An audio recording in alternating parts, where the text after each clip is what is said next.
Halo guys, Assalamualaikum warahmatullahi wabarakatuh. Apa kabar semuanya? Semoga selalu dalam keadaan sehat walafiat, amin. Kita berjumpa lagi pada pembahasan penyakit pada sistem hematologi DHF ya. Tolong teman-teman dukung video ini dengan memberikan like, subscribe, and share supaya video ini lebih berkembang lagi dan bermanfaat untuk yang lainnya. Terima kasih. Pembahasan yang pertama adalah definisi, di mana demam berdarah dengue atau DBD, ya, disingkat dengan DBD atau juga dikenal dengan istilah DHF, dengue hemorrhagic fever, ya. Di mana DHF ini merupakan suatu penyakit yang disebabkan oleh virus dengue famili Flaviviridae dengan genusnya adalah Flavivirus. Virus ini mempunyai 4 serotipe yang dikenal dengan DEN1, DEN2, DEN3, dan DEN4. Selama ini secara klinis mempunyai tingkatan manifestasi yang berbeda ya antara D1, D2, D3, D4 tergantung dari serotipe virus dengue itu tersendiri. Untuk penyebabnya, DBD atau DHF ini disebabkan karena adanya virus dengue yang ditularkan melalui gigitan nyamuk Aedes aegypti ya. Nah, DHF ini banyak ditemukan di area tropis yang curah hujannya cukup tinggi disebabkan ya nyamuk itu berkembang biak di daerah air yang tidak mengalir atau air yang tergenang dan tidak tertutup ya.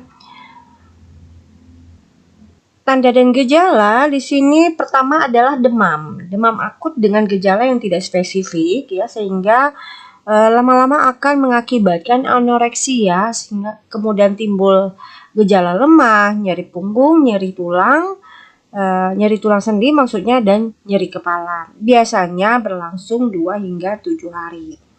Nah, yang kedua adalah perdarahan.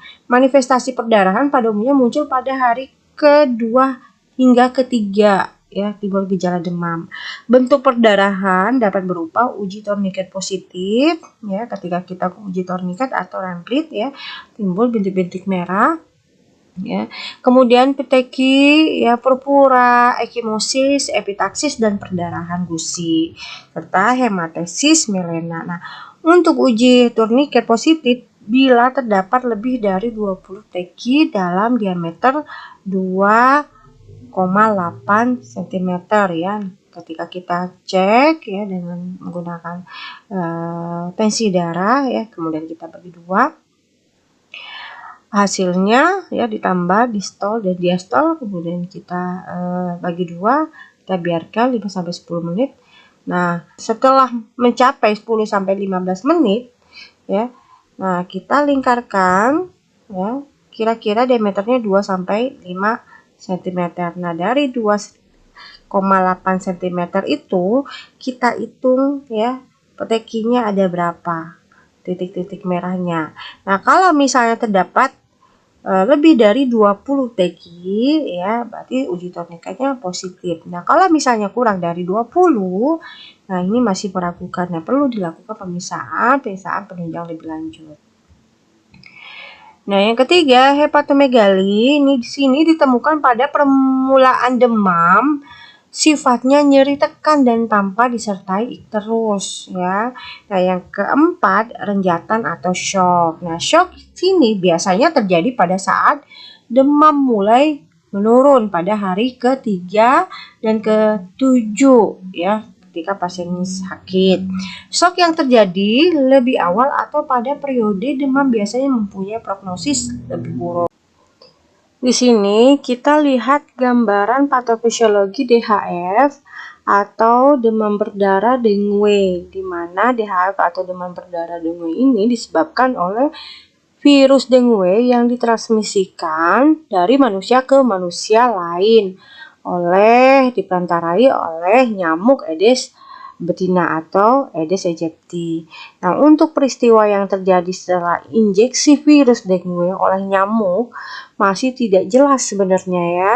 Tapi di sini kita lihat gambarannya, itu demam berdarah yang diketahui adalah virus ya. Maksudnya mulai dari virus dilepaskan oleh nyamuk ketika menghisap darah manusia. Kemudian virus ini akan masuk ke hematopoietik origin ya, sel.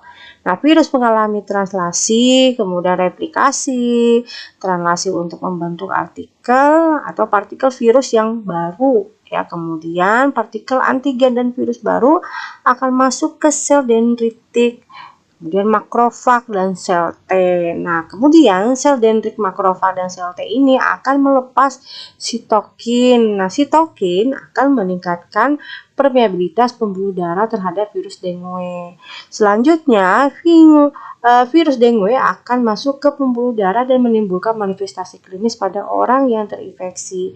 Nah, untuk virus juga masuk ke nodus limfe dan tersebar melalui sistem limfatik.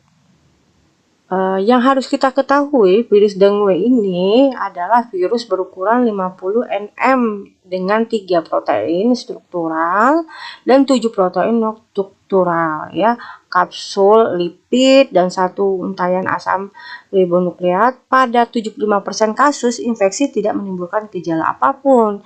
Nah, setelah periode inkubasi penyakit biasanya sekitar 4-7 hari, namun pada kasus tertentu dapat mencapai 10 hari ya baru menimbulkan gejala.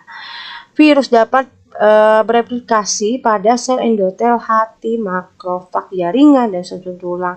Nah, untuk replikasi dan infeksi pada sel endotel itu menyebabkan apoptosis ya, karena di sini menggambarkan pada sel penyebab apoptosis. Nah, kemudian pada hepatosit ya, kita lihat di sini, dan sel Kupffer, replikasi virus menyebabkan nekrosis dan atau apoptosis pada hati. Replikasi pada makrofag jaringan menyebabkan apoptosis. Nah, sementara itu di sini digambarkan replikasi pada sel stoma sumsum tulang menyebabkan penghambatan hemopoiesis atau pembuatan sel darah baru. Nah, selanjutnya virus juga dapat menstimulasi sel T dan produksi antibodi. Replikasi dan stimulasi sel T serta antibodi oleh virus menyebabkan disfungsi sel endotel dan gangguan koagulasi darah. Untuk pemeriksaan penunjang, pemeriksaan laboratorium untuk yang darah, yang pertama LBP-nya kita temukan positif ya, hasilnya positif. Yang kedua, kadar trombosit darah menurun atau trombositopenia. Yang ketiga, itu hematokrit meningkat lebih dari 20% merupakan indikator akan timbulnya renjatan biasanya. Yang keempat, hemoglobin meningkat lebih dari 20%. Nah, di sini yang kelima adalah leukosit menurun atau kita kenal dengan leukopenia pada hari kedua atau ketiga. Nah, selanjutnya sini masa perdarahan memanjang ya. Kemudian proteinnya rendah atau hipoproteinemia biasanya diperoleh di sini pada saat kita memisahkan laboratorium khususnya darahnya. Kemudian natrium rendah ya, hiponatriurenema. Kemudian biasanya SGOT atau SGPT-nya bisa meningkat ya, ini pengaruh dari organ hatinya. Kemudian terjadi astrop ya atau asidosis metabolik. Nah, untuk urin, kadar albumin urinnya itu positif ya atau dikenal dengan albuminuria. Nah, untuk foto toraks biasanya ditemukan pleura efusi atau efusi pleura. Sementara untuk klasifikasi DHF atau demam berdarah, di sini diklasifikasikan berdasarkan derajat beratnya penyakit. Secara klinis ini dibagi menjadi 4 derajat. Ini menurut WHO 1986. Derajat pertama itu demam disertai gejala klinis lain tanpa perdaharan spontan. Nah, ini biasanya terjadi trombositopenia dan hipokonsentrasi ya. Ini Kemudian kita lakukan uji torniket ya, biasanya uji torniketnya itu positif. Kemudian derajat yang kedua, ini biasanya derajat pertama ya, gejala yang timbul pada derajat pertama dan disertai pula dengan perdarahan spontan pada kulit atau tempat lain. Nah, untuk derajat ketiga itu ditemukan kegagalan sirkulasi, yaitu nadi cepat ketika kita melakukan pemeriksaan nadi ya, cepat dan lemah, tekanan darahnya itu biasanya rendah atau hipotensi, pasiennya gelisah, sianosis ya, sekitar mulutnya, hidung dan jari-jarinya ya, tanda-tanda dini renjatan ya. Jadi bukan hanya sianosis pada mulut ya, hidung dan jari-jarinya juga bisa terjadi sianosis. Ini merupakan tanda-tanda dini renjatan lebih lanjut. Kemudian yang keempat, renjatan berat ya. Nah, atau kita singkat dengan DSS dengan nadi tak teraba dan tekanan darah tak dapat diukur pula. Nah, untuk komplikasi ini bisa terjadi perdarahan luas, kemudian shock ya, renjatan, kemudian pleura efusi atau efusi pleura dan penurunan kesadaran. Nah, penata laksanaannya bagaimana? Untuk penata laksanaan ya, pasien DHF itu harus tirabaring ya, harus istirahat di tempat tidur. Kemudian makan yang kita berikan itu harus lunak ya. Kemudian yang ketiga itu berikan air minum yang banyak ya, kira-kira 2 sampai 2,5 liter per 24 jam atau per hari. Nah, untuk pemberian cairan ya, ini merupakan hal yang paling penting bagi penderita DHF. Nah, air atau cairan kita berikan itu bisa berupa susu, teh manis, kemudian sirup ya. Kemudian bisa kita berikan sedikit orali pada pasien DHF. Nah, untuk pemberian cairan intravena biasanya yang diberikan itu adalah ringan laktat ya, NaCl, Vali. Nah, ini merupakan cairan yang paling sering digunakan pada pasien DHF. Nah, yang berikutnya adalah monitor tanda-tanda vital per 3 jam. Nah, tanda-tanda vital yaitu suhu, nadi, tensi, dan pernafasan. Nah, jika kondisi pasien itu menurun atau memburuk, maka monitor tanda-tanda vital itu harus dilakukan per tiap jam ya. Jadi kita tetap harus mengobservasi ketat tanda-tanda vitalnya menjadi tiap jam atau 1 jam ya, untuk mengetahui kondisi pasien apakah menurun atau membaik ya. Jika membaik ya kita longgarkan menjadi 3 jam ya. Tapi kalau misalnya kondisi memburuk ya harus tetap mengobservasinya per jam. Nah, yang berikutnya adalah kita harus memeriksa HB, hematokrit dan trombosit setiap hari ya, untuk mengetahui kondisi pasien lebih lanjut. Kemudian pemberian obat antipiretik sebaiknya dari golongan acetaminophen. Yang ke-8, monitor tanda-tanda perdarahan lebih lanjut. Yang 9, memberikan antibiotik bila terdapat kekhawatiran infeksi sekunder pada pasiennya. Nah, 10, monitor tanda-tanda renjatan meliputi keadaan umum pasiennya, perubahan tanda vitalnya, kemudian hasil pemeriksaan laboratorium yang memburuk ya, makanya lakukan ya observasi pemeriksaan HB, hematokrit, trombosit setiap hari, begitu juga dengan tanda-tanda vital. Yang berikutnya adalah bila timbul kejang dapat diberikan diazepam pada pasiennya.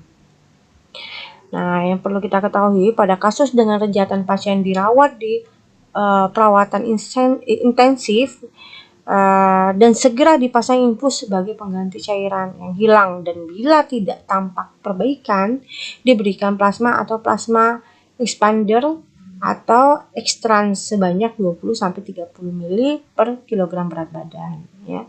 Nah, yang berikutnya memberikan cairan intravena baik plasma maupun elektrolit dipertahankan 12-48 jam setelah renjatan teratasi. Apabila renjatan telah teratasi ya, nadi sudah teraba jelas, amplitudo naik ya, amplitudo nadi ya udah cukup besar ya, tekanan sistoliknya itu 20 mm Hg, kecepatan plasma biasanya dikurangi menjadi 10 mili per kilogram berat badan per jam.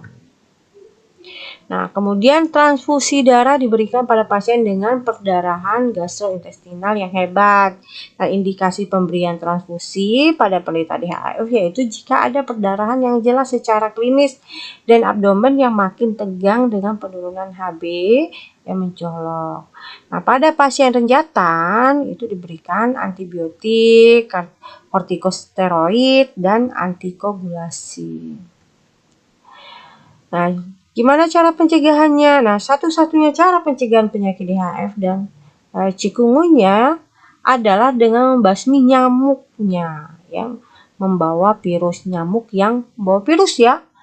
Nah, termasuk memusnahkan sarang pembiakan larva untuk menghentikan rantai hidup dan penularannya. Cara sederhana yang sering dilakukan masyarakat misalnya menguras bak mandi paling tidak seminggu sekali, mengingat nyamuk tersebut berkembang biak kemudian bertelur ya sampai dewasa dalam ukuran 7 sampai 10 hari di air yang tergenang. Yang kedua, menutup tempat penyimpanan air. Yang ketiga, mengubur sampah ya. Jangan membakar sampah. Apalagi kondisi pandemi seperti ini ya. Yang keempat, menaburkan larvasida. Nah, yang kelima, memelihara ikan pemakan jentik ya. 6, pengasapan atau fogging. Yang ketujuh, pemakaian anti nyamuk ya. Yang ke-8, pemasangan kawat kasa di rumah. Nah, selain itu, nyamuk juga menyerangi tempat yang gelap, lembab, dan pengap. Pintu jendela rumah dibuka setiap hari mulai dari pagi hingga sore agar udara segar dan sinar matahari dapat masuk sehingga terjadi pertukaran udara dan pencahayaan yang sehat dalam rumah. Kemudian insektisida yang digunakan untuk membasmi nyamuk ini adalah dari golongan Malaysian.